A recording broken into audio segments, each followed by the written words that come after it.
Hello everyone, my name is Rachel. Welcome back to my channel and welcome to a new reading vlog. We are here to start something very exciting. Today is the beginning of the Rake Meets Bluestocking readathon, also known as a historical romance readathon. I am co-hosting this with my friend Lisa from Remarkably Lisa. We run a historical romance book club known as the Blushing Bluestocking Society, and then we are co-hosting this with Jen from the Book Refuge and Crystal from Crystal's Bookish Life. They run the Rake Appreciation Society, so we decided for our collaboration we would put the two names of our book clubs together for the Rake Meets Bluestocking readathon, and I am so excited for this week. I definitely have been meaning to dive back into my historical romance era, and I have so many books on my TBR. Like, just look at this stack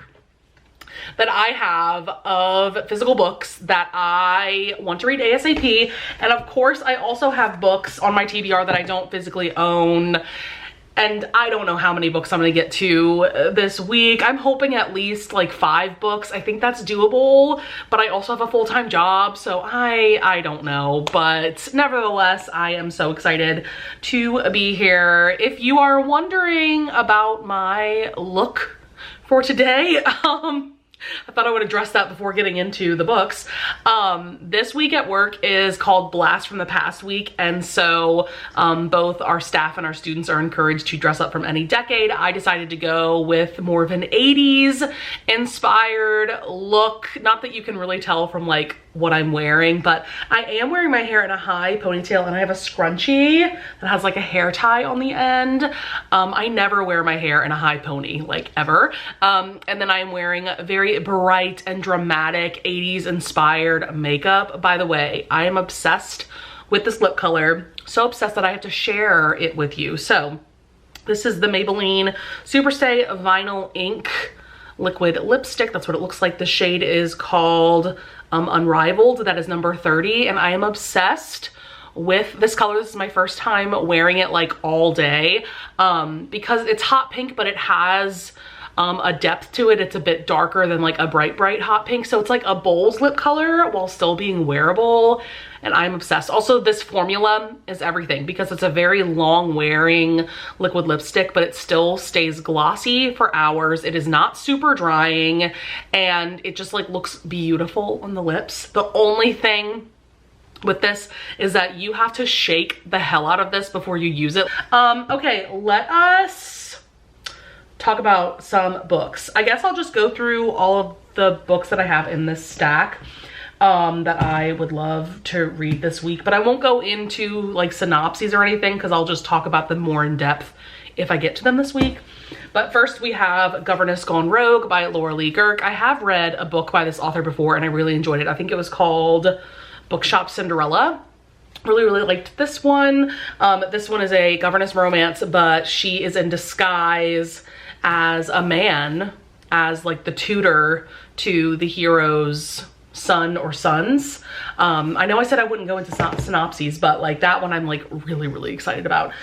We have Beyond Scandal and Desire by Lorraine Heath. This is book 1 in the A Sin for All Seasons series. I love the covers of the series, like so stunning, and I have not read a Lorraine Heath book in at least like 2 years. It has been a long time, and she keeps coming out with new books, but I keep telling myself that I'm not going to read her newer books until I read this series, so now is the time for me to start these books. Then we have Mr. Impossible by Loretta Chase. This is very much inspired by the movie The Mummy, and it takes place in Cairo, which is so interesting. I don't think I've ever read a historical romance that has taken place in Egypt, so that sounds great. We have Untouched by Anna Campbell. This cover like really spoke to me. I'm here for the monochromatic look, and look at this art on the back. Like, we have to talk about it. A step back on the back cover, yes please. Like, please Avon, bring this style of covers and art back, please.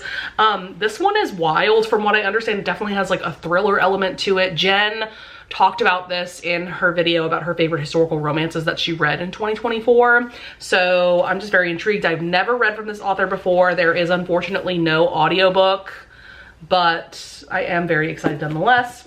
We have Midnight by Beverly Jenkins because of course I had to put a title by the Queen Bev on this list. Have not read a book by her in a long time either, but from what I understand, this takes place during the Revolutionary War in Boston.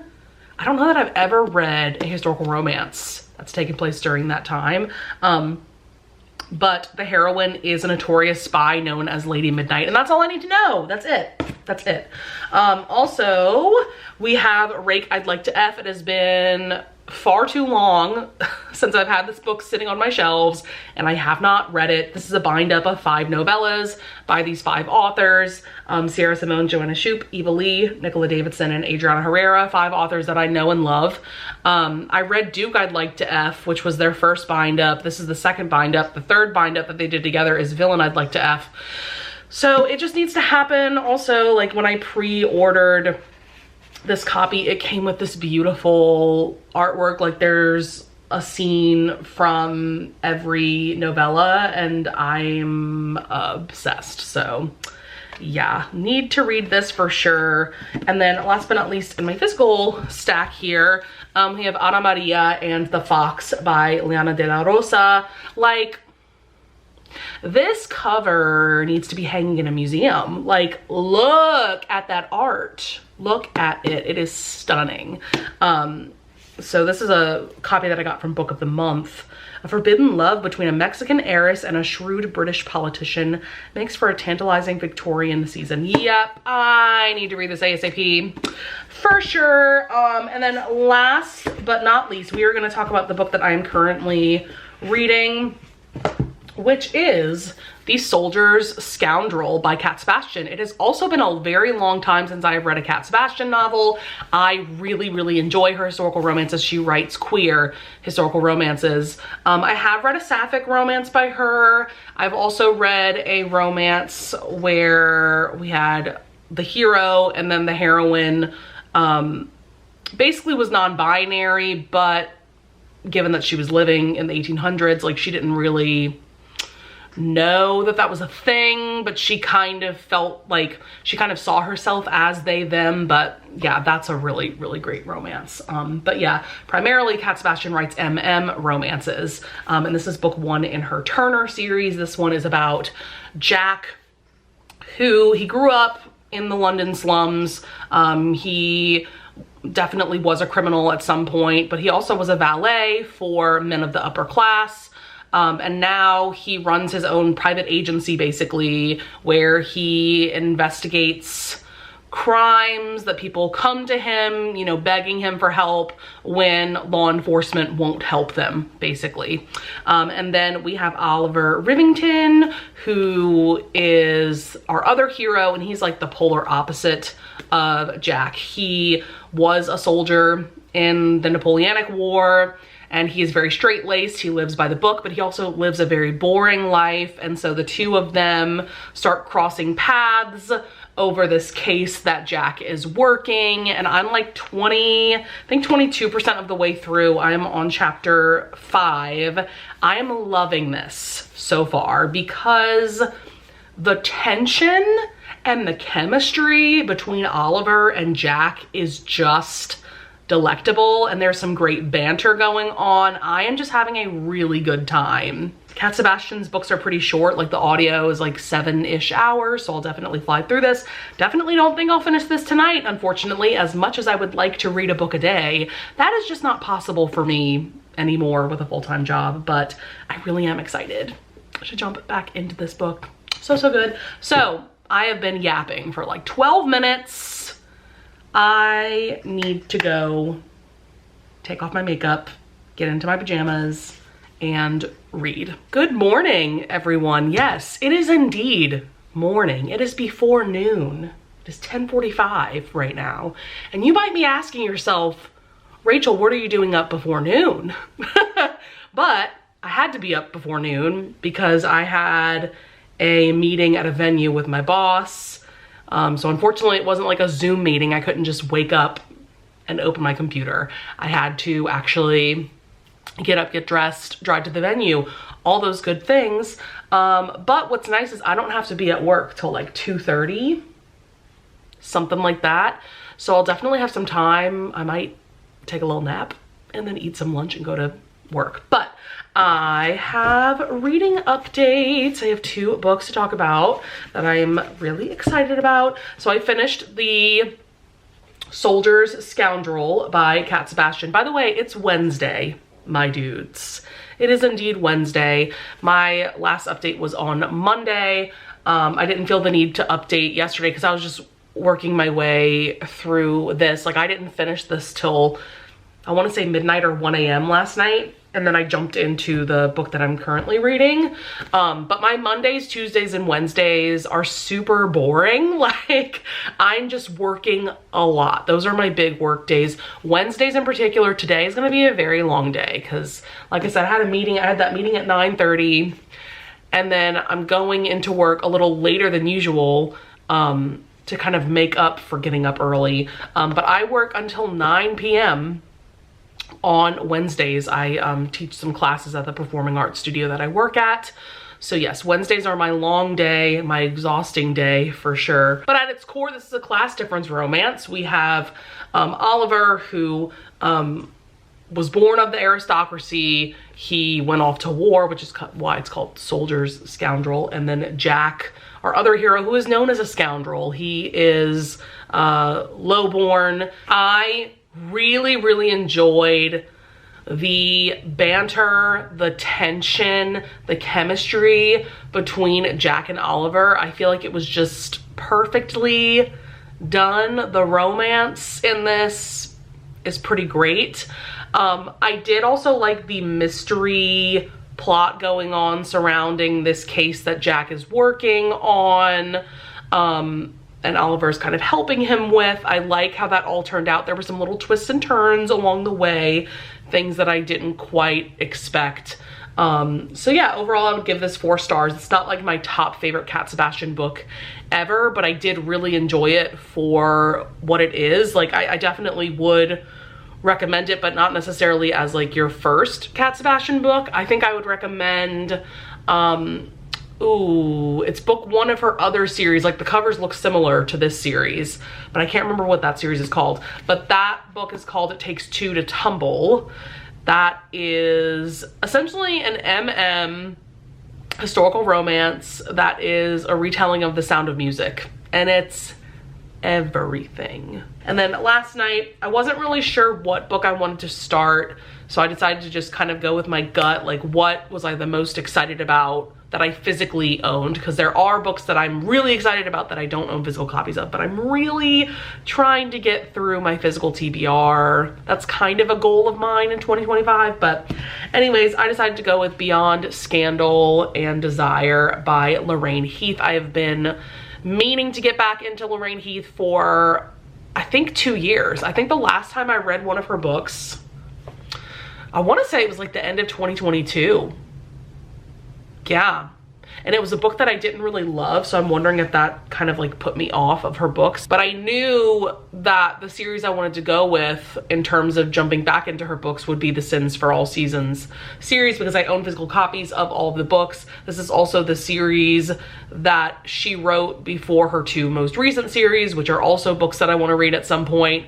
Not that you have to read her books in publication order, but I just kind of wanted to. And like I said, I had these copies. I love these covers.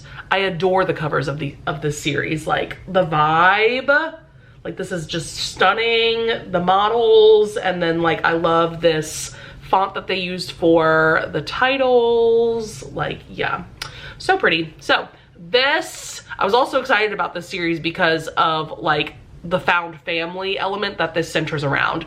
So we have this woman whose last name is True Love. I want to say her first name is Eddie. She is someone who, when she was younger, people of the aristocracy would come to her and give them, or give her, their illegitimate children, basically. We see at the beginning that our hero, Mick True Love, he is the bastard son of a duke. And so we see at the very beginning of this book that as soon as Mick was born, his father, a duke, gave him to Eddie Truelove to take care of, basically however she deemed fit. There was something going on back in the day, back in this era, when he was born in 1840, but the main part of this story takes place in like the early 1870s, by the way, just to, you know, have a sense of time here. But apparently something that was going on a lot back in this time period was people would give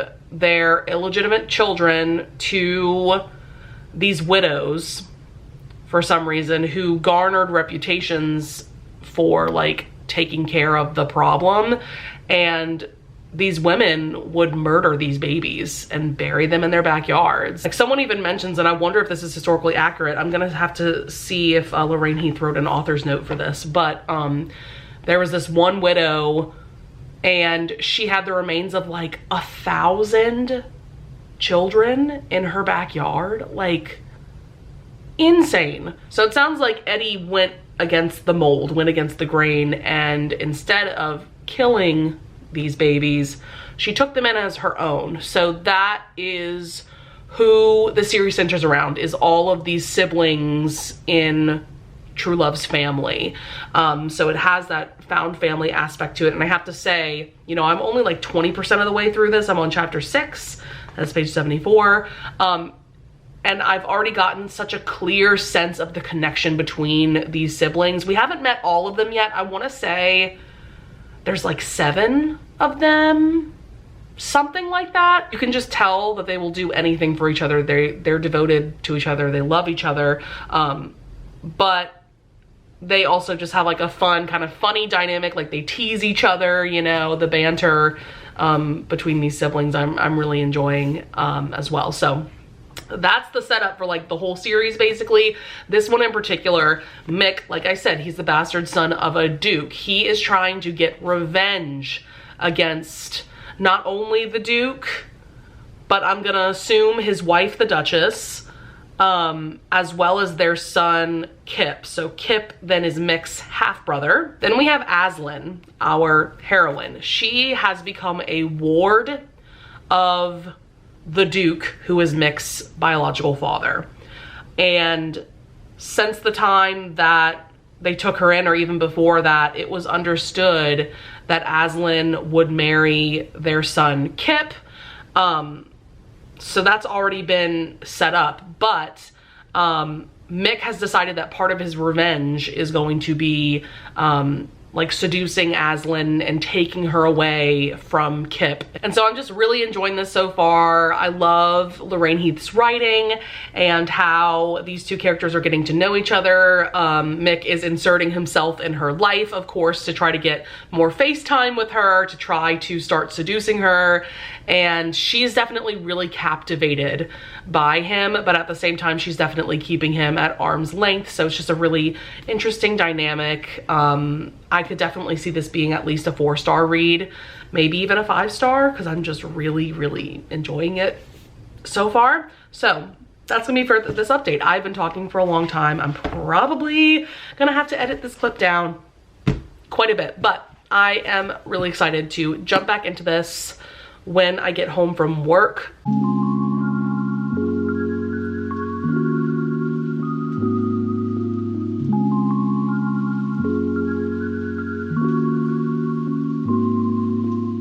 What is up, my dudes? It is Thursday, and I'm just having a good old time with this readathon. We just had reading sprints, as you just saw from the little B-roll clip that I got. We had a good time, Jen and I, hosting those sprints, and we had a great discussion with people that watched and commented. Good stuff. And I just finished Beyond Scandal and Desire by Lorraine Heath, book 1 in her Sins for All Seasons series, and I gave this 5 freaking stars. This was so good, in fact, that I even took notes on my phone for talking points that I didn't want to forget for this update. So, oh my god, like, where do I even start? Lorraine Heath Lorraine Heath and I actually have an interesting journey because while there are books that I have read of hers and given 5 stars, oh my God, what is that one book called that I'm like absolutely obsessed with?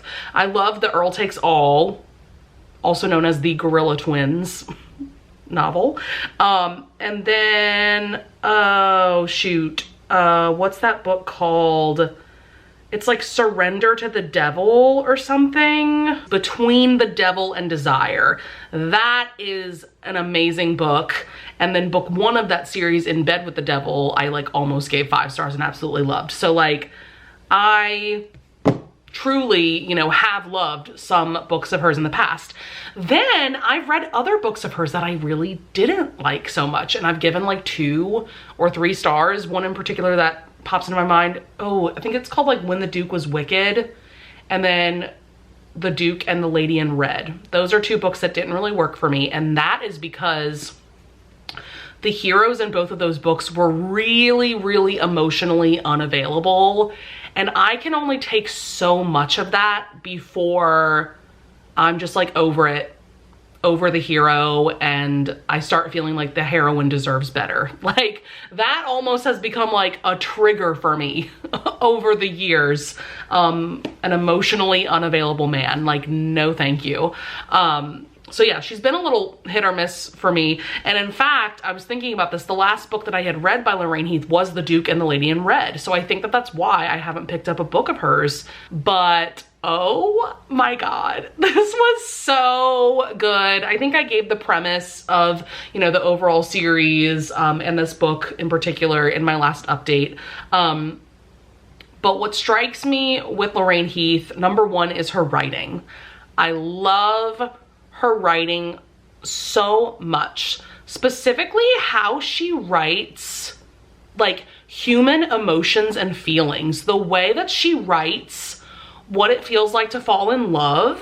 But Lorraine Heath just makes it feel like so real and so beautiful. And also how she writes desire and sexual feelings, I feel like is just so beautiful as well. And it definitely makes her stand out in my mind as a historical romance author for that reason. It just makes me so glad that she's still writing. I feel like she's one of the last like truly great historical romance authors that's like traditionally published, because there are plenty of amazing indie historical romance authors. I'm talking about strictly traditionally published historical romance authors. Like she's truly one of the last greats that we have, you know? And I feel like her books in general just have a level of complexity to them that I would compare to someone like Lisa Kleypas. And I just loved Mick and Aslan's romance. I loved their characters separately. I loved them together. This is a forbidden romance at the end of the day. He is a bastard trying to get revenge against the Duke, who is Aslan's guardian. And so it's like a class difference, you know, at its core, right? And man, Lorraine Heath just serves all that angst. And it's like the perfect amount of angst. She knows when to push on the gas pedal of angst and when to let off, you know what I mean? Like, and she also always knows how to serve a plot twist. That plot twist got me. That was good. Let me see if there's anything else. Yeah, like the 2 of them falling for each other, I just really felt it. I felt the chemistry, the tension. They also have really good banter throughout. And there's some really beautiful romantic moments in this that are just really stand out in this book. All right, my battery just died, but we are back. So Jen was actually just telling me when we were on reading sprints that this is her least favorite book of the series. So I can only imagine how amazing the rest of this series is gonna be. I am just so excited. Oh man, books like this just remind me of why I love historical romance so much. So yeah, I will start one or both of these tonight because it's only like 11 p.m. and I took a nap earlier because I had to get up so early today. I had to get up at like 7:30, which I know to some of you is you're gonna scoff at, but I don't usually have to wake up before like 10 a.m. for work because I work like later in the evening, but I had to wake up at 7:30 a.m. because the plumber was coming to install my new toilet. So that's done, you know, yay for a new toilet. Also, this is really random, but I have some very, very, very, very happy mail to share with you guys. It's not historical romance related, but it is romance related. So recently, like a couple weeks ago, I read Serpentine Valentine by Gianna Darling. This is a dark sapphic, dark academia romance. Very, very dark. Check the trigger warnings for yourself. But like, all I'm gonna say here, because I don't wanna go on a rant and rave in this vlog, I will be raving in my next reading wrap up. But all I will say here is that this book like quite literally changed my brain chemistry. This book took over my life. I read it in a day, which is unheard of for me nowadays. So like, I even put on my Instagram stories after I finished this, like I'm pretty sure I just read my favorite book of 2025 and it was January 3rd. So there we are. But I loved this so much that I vaguely remembered that some like romance book box had done a special edition of this book. So I went looking online and I found a listing on Pengo Books for this beautiful special edition that Hello Lovely box did for this book. And like, oh my God, can we talk about this stunning cover? Like truly, I adore both covers, but they're just very different styles. Like this gives you the dark academia. This gives you like the Medusa retelling Greek mythology vibes. So I found a listing for this. It was only like 30 bucks on Pengo Books, and like I added that shit to my cart so fast. So I want to shout out the person who sold this to me because she has a bookstagram. Her name is Sarah and her Instagram is coffee.t.books.andme. So I just wanted to give her a shout out because yeah, like I am in love with this edition. Also, she sent a bookmark with my purchase. Like, how sweet is that? So I'll probably update you guys at some point, maybe tomorrow night, because I think I'm gonna get a decent amount of reading done tonight before going to bed. Then tomorrow, I don't have too much going on. I have a like Zoom meeting with my boss in the morning, and then I'll, you know, do a few hours of work. And then I'm actually gonna be teaching a voice lesson for a brand new student. She's actually a friend of mine and I'm so excited to start working with her. And then I'm doing reading sprints with Jen. We just decided we're gonna do those at 4 p.m. tomorrow. So I do feel like I will have, you know, a decent amount of time between tonight and tomorrow night to get a lot of reading done. So yeah, I'll talk to you guys later.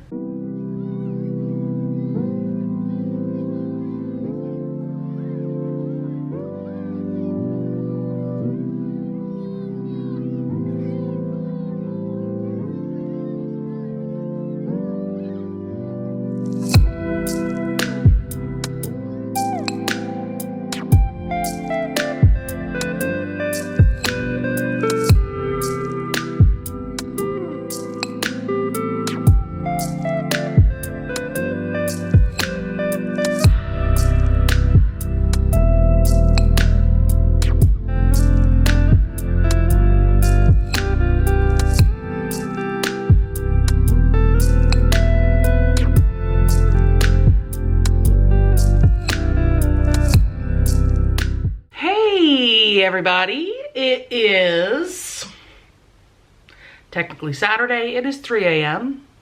Who's surprised that I am up this late? Certainly not me, because I had to be up kind of early today, and so then I took a late nap. So here we are, though I am feeling tired after doing some reading, so I probably will go to bed soon, but yeah, my sleep schedule on the weekends is, you know, questionable to say the least. But first things first, I have some happy mail. I have a little book haul to share with you guys.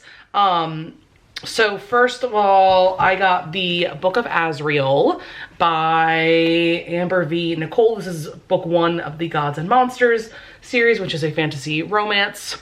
series, a darker fantasy romance series that I've just heard nothing but good things about, especially this first book, and it just sounds so good. I've heard that the heroine is kind of villainous and that she's like 1,000 years old, like a more ancient being, I guess you could say, which is very unusual, I feel like, in romantasy. Because usually it's like the male love interest is like hundreds of years old and the female main character is like 19, like an ACOTAR, right? But yeah, so that just sounds like really intriguing. Kind of a funny story. I placed a Barnes & Noble order for these 3 books on like November 24th, and I just never got the package. I looked up like the tracking information and there were like no updates past December 5th. And so like a week or 2 ago, I was just like, I guess that package is lost. I don't know. So I got in touch with Barnes & Noble, and they had great customer service. They just basically created a replacement order for me. All right, we are back. I had to free some space off my camera, off my SD card. And I also just tried talking to the camera and I wasn't actually filming. So here we are. But yeah, I am very excited about these books that I ordered. 2 of these are Barnes & Noble exclusive editions. And yeah, so the first book we have here is The Striker by Anna Huang. This is the Barnes & Noble exclusive edition. I believe the regular edition is more of a lavender colored cover. This is a soccer romance. And I'm just seeing, because like when it comes to Anna Huang, I don't really need to know the plots. Like I know I'm gonna enjoy it, but the heroine is a former prima ballerina, and now she teaches at a prestigious dance academy.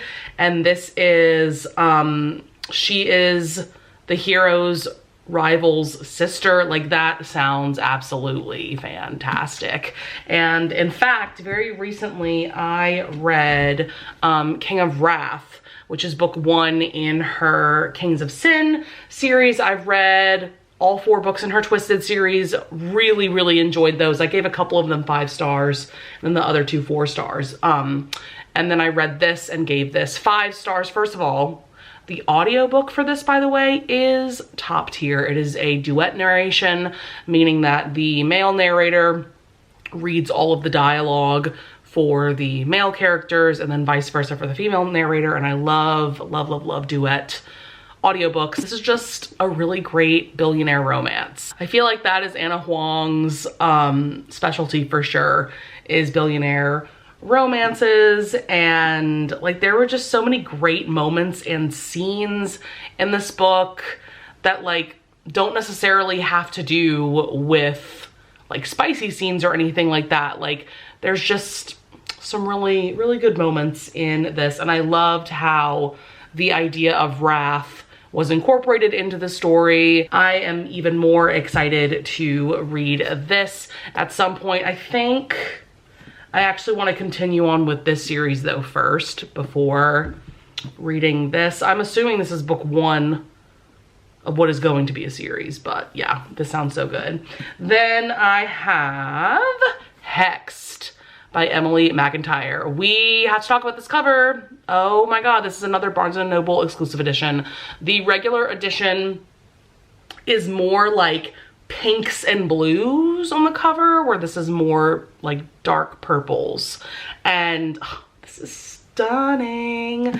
This is a part of her Ever After or Never After series. I read book 1, which is called Hooked, but these are all essentially standalones. They might be connected in some way, but this is essentially a Little Mermaid sort of retelling. But from what I understand, this is like a contemporary dark mafia romance where we have an Ursula-like character getting together with a Prince Eric-like character. And that just sounds so good to me. Then last but certainly not least, this is the book that like I feel like took over YouTube and book talk in the last few months. That is Lights Out by Nessa Allen. This isn't a special edition or anything, but I needed to add something else to my cart to get free shipping, I think. A dark romance like you've never seen before. Can you handle the ride? I know that this is about our heroine who is obsessed with masked men. I'm assuming she watches TikToks of men wearing masks and making thirst traps. And the hero ends up like stalking her, and it just sounds like a fun time. And like literally everyone I have heard talk about this book has given it 5 stars, and it has like ended up on like everybody's favorites of 2024. So I am very, very excited for that. For sure. So yeah, I just wanted to share that little book haul. No historical romances, but I did want to share thoughts on things that I am currently reading. I have Rake, I'd Like to F. I finished The Last Crimes of Paragan Hind by Simone. I don't even know, did I set this up in my last update? I don't even know anymore. The days are running together, like what is even happening? But this is an MM romance. Paragan is a highwayman, so he robs people when they're traveling in their carriages on the road in the country. But he wants revenge against this evil duke. And so he makes a plan to apprehend the duke's carriage and kill the duke, basically on sight. He stops the carriage. Turns out that it's actually Alexander, the duke's younger brother, who was in the carriage. And so he decides to take Alexander captive. And it turns out that Alexander really loves being tied up. I'll just put it that way. Like that was definitely a rom-com-y element in this, like how much he loved being tied up and like Paragan's reaction to that. This was fun, but it also had the feel of a dark historical romance. I feel like Simone really balanced the vibe very well.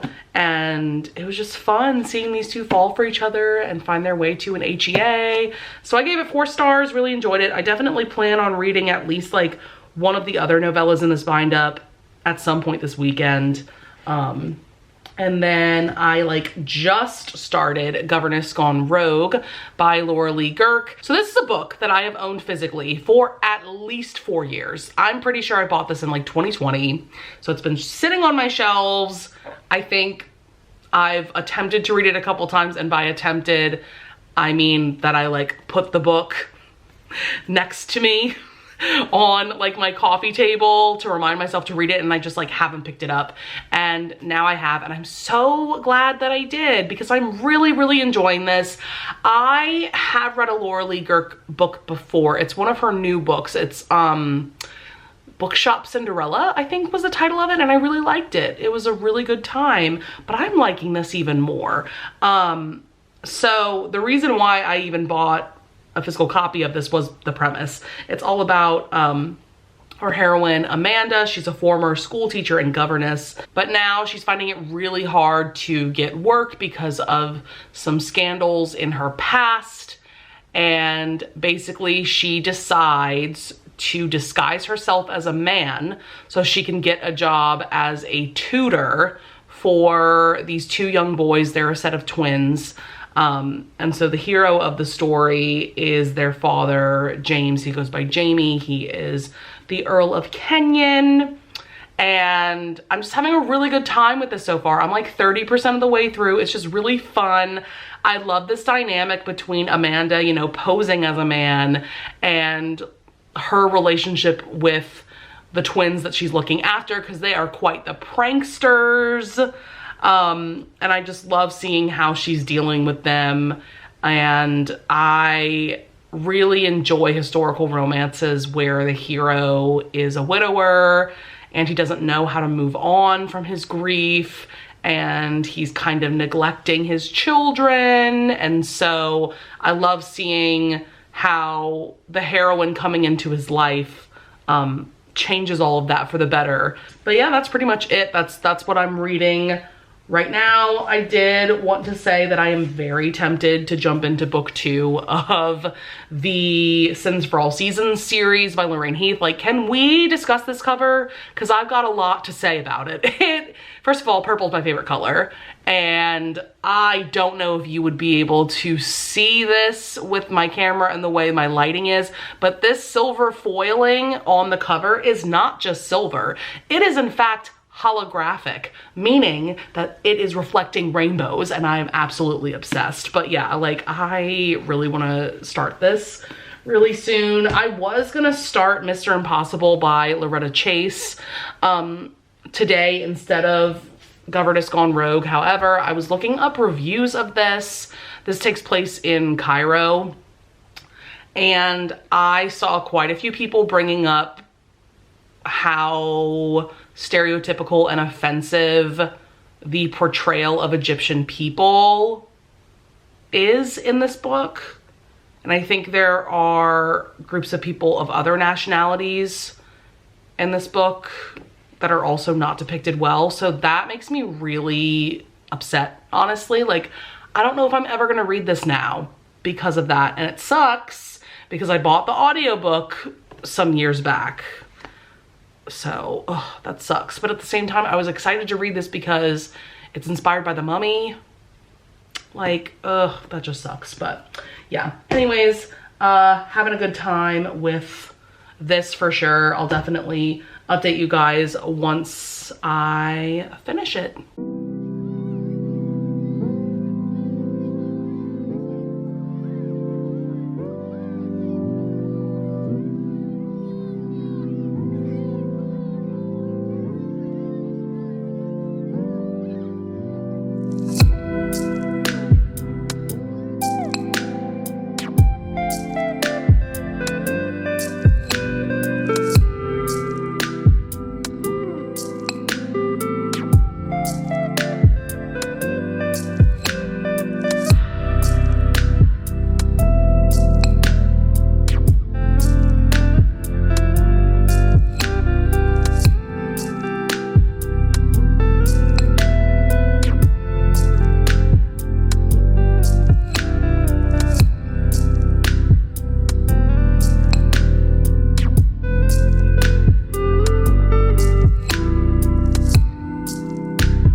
Guys, we are here for one last update for this Rake Meets Bluestocking reading vlog. I have 2 books to update you guys about. First up, we have Governess Gone Rogue by Laura Lee Girk, or Laura Lee Girky is how the audiobook narrator pronounced her last name, and that just doesn't sound right to me. But who knows? That very well could be what her name is, but I've always pronounced it as Girk. But anyways, this was good. It wasn't great. Liked it, didn't love it. I gave it 3.5 stars. I definitely wanted this to be more fun than it was. Like, where I had left off, like right before my first update about this book, she was getting pranked a lot by the boys that she was tutoring, you know, the boys that she was looking after. And she was like, all right, game on. And so I assumed and hoped that that meant that she would be pranking them right back. No, that is not the case.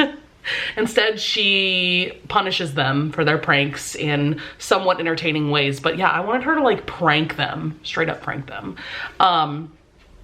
I did actually really enjoy how it's discovered, like how Jamie the hero discovers that she's a woman in disguise. It was like halfway through the book, so it wasn't too far into the book, and I don't know, that was just a fun little scene.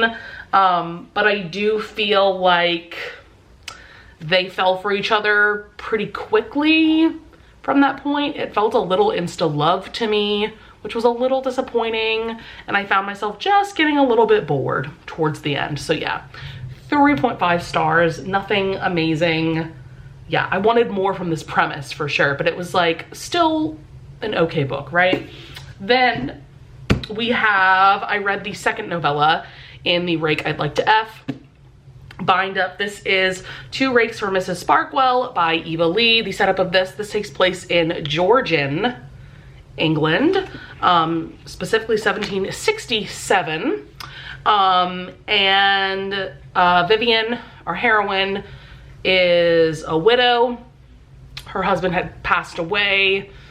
I don't know how recently, but he's now passed away.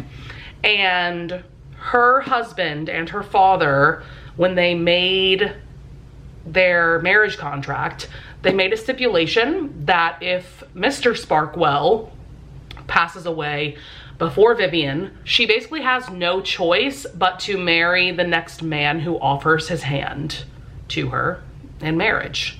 So, you know, her choices have been taken away from her. She would love to live out the rest of her life and just be a widow, but yeah, that's looking like it's not really the case. So she decides that the best way to make sure that she can spend the rest of her life however she wants, basically in solitude away from society, is to ruin herself, ruin her reputation, so that no man will want to marry her, or no man of society at least will want to marry her. And so she goes to our first hero, Rush, at this gaming hell. He has quite the reputation for being a notorious rake.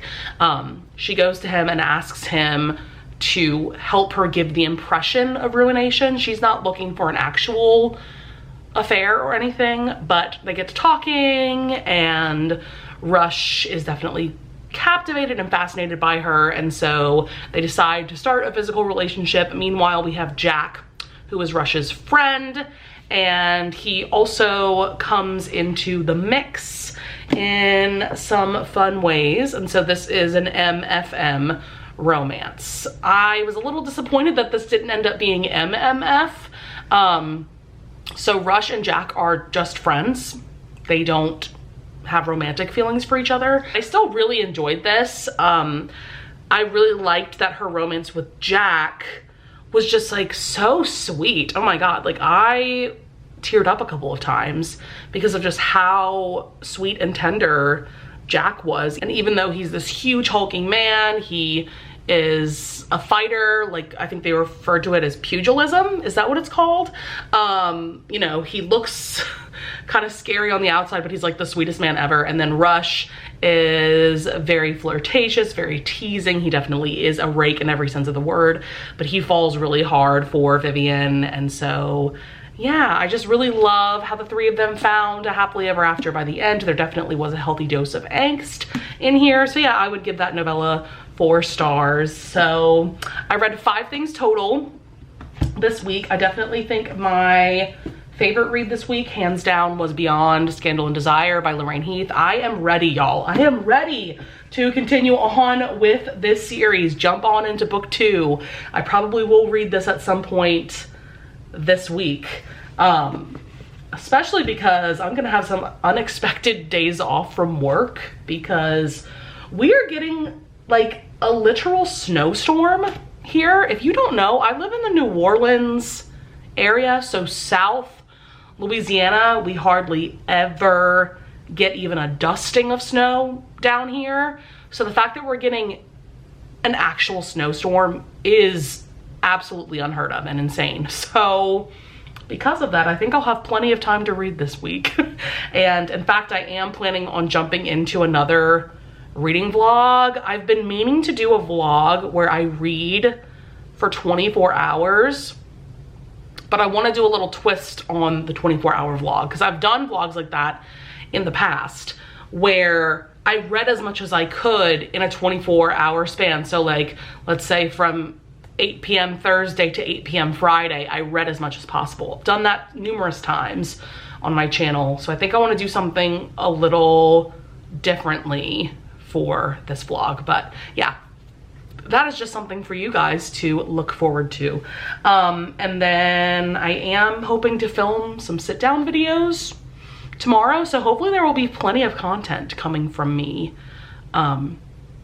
in the next couple of weeks. But yeah, that is gonna be it for this vlog. I had a really fun time reading these historical romances. I hope that you enjoyed. I would love it if you would leave a comment down below if you want to discuss any of the books that I brought up in this video.